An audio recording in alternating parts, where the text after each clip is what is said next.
Hello world, please pay close attention. This is a message from James Hartland, editor at constitutionsend.com and a dedicated member of Anonymous. The Ebola virus, as I stated in my previous videos, I strongly believe has been either genetically modified and or created by the US. Now, others are seeing this as a great possibility also. The people of Africa, as I have mentioned before, are for the majority, uneducated and unaware of the remainder of the world's actions due to extreme poverty and bias assistance by the rest of the world.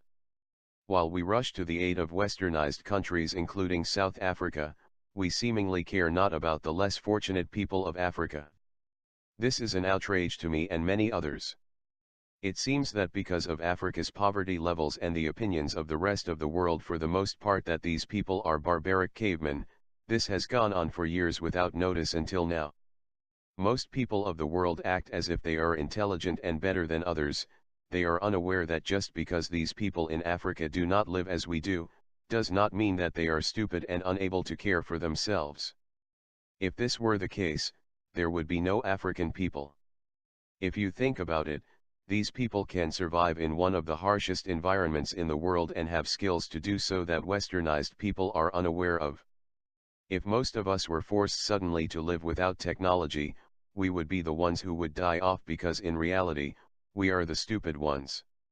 Now, I can't and do not speak for all Western civilization, but, for the most part, you would be helpless to survive and care for your family and children. Get over yourselves. I am sick of people calling the African people and culture barbaric and saying they should all die off. You are racists, pricks, and I hope you are put in their position someday so you will realize how useless you really are. Because of this attitude you have and train your children to believe, the United States and I am sure other so-called smart people who are ruled and manipulated by a handful of little old men, allow this to happen by your ignorance and self-centered attitudes. To continue with this video, I will now get into the main topic for those who are not selfish and self-centered pricks.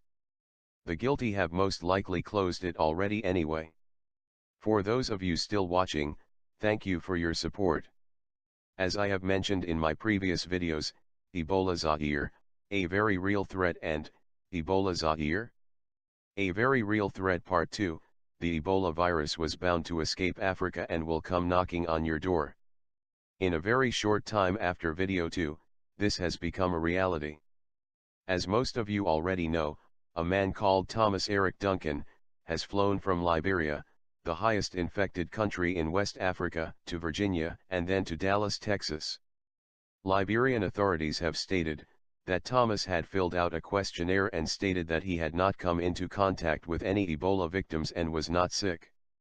This has been proven to be false by Liberian authorities because witnesses there state that Thomas had brought a sick relative to the hospital in a wheelbarrow but was turned away, as are many others.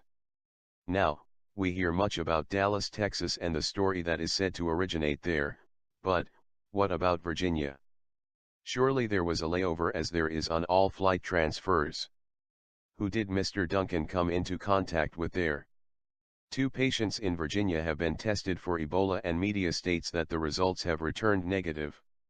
Also reported is, health officials declined to comment on when the testing was administered, or identify where the patients are now, citing federal privacy laws. Also, I quote, the patients had traveled to an area impacted by the Ebola virus and displayed symptoms which are similar to those infected, according to health officials. What area, I ask, and how does the date of the tests violate privacy laws?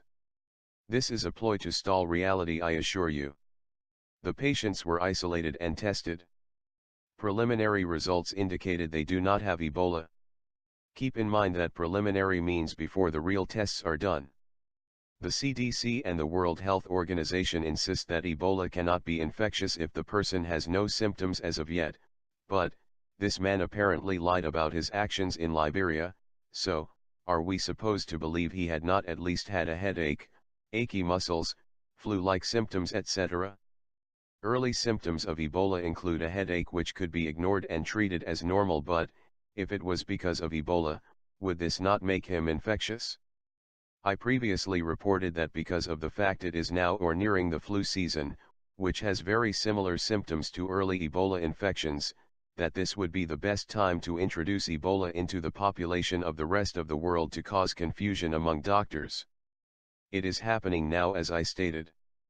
Quotes are from NBC Channel 12's website. One more thing. Do you not think it is a little too coincidental that Mr. Duncan had a layover in Virginia and now there are two others being tested in Virginia? Perhaps they were on the same plane from Liberia, etc., or is it a cover-up to conceal the real problem? The US government has a history of concealing information and cites they wish to not cause panic as the reason. In this case, panic is just what we need. The symptoms of Ebola normally show between 2 to 8 days, so why is it that these two patients in Virginia are just now being tested for the virus and showing symptoms? Hospitals need to test everyone entering the hospital with flu-like symptoms regardless if they have been to Africa or not.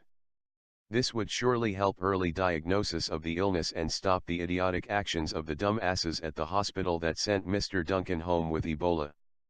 For your information, that dumbass hospital is Texas Health Presbyterian Hospital, which now reports that it was not a technical glitch as previously stated that kept them from knowing Mr. Duncan had been to Liberia recently, which would be their fault, but, instead, it was human error. Someone at the hospital is about to be screwed and used as a scapegoat. One nurse surely fired who supposedly failed to pass the information on to the doctor treating Mr. Duncan. I highly doubt this because I am certain that this was brought to the attention of all medical staff at all hospitals by the people that actually give a shit whether this virus spreads to their children. News like that would have been top priority to anyone. Typical corporate gameplay. There is so much more to report, but, to keep these vids somewhat short, I will close by saying that everything you hear on mainstream media including their websites, while may flirt with the truth, are all sugar-coated to hide the real facts. There is no truth available except in your own mind. Trust your intuition. Do not leave yourselves open to this infection by ignoring the facts. Your children are at a very high risk right now. The US government has staged several false flag events at many schools and it has been proven to be true, yet, you ignore this. When a foreign exchange student suddenly shows up from Africa to your child's school, it will not be a false flag event, it will be the event they have brainwashed you to ignore as fake, and then it will be too late. Everything that you have seen happen from 9/11 and prior to now has all been a build-up to the genocidal ideas of these Illuminati scumbags. While the population has grown out of control, killing off billions of innocent people is not the answer. There are millions upon millions that would happily volunteer to not have children to help fix this problem.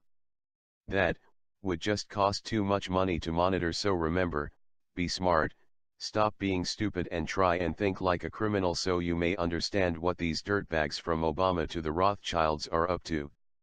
I am James Hartland. Please visit our brand new site at www.constitutionsend.com and register. We are looking forward to feedback from you. While Google Plus and Facebook, Twitter, etc., are great ways to post, these posts rapidly disappear into the abyss, while on our site, they will be here to stay and optimized for the web by me, so they will get constant attention.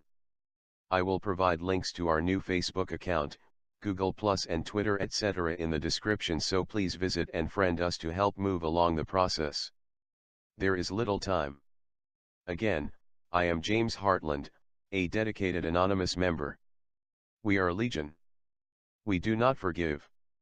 We do not forget. Expect us.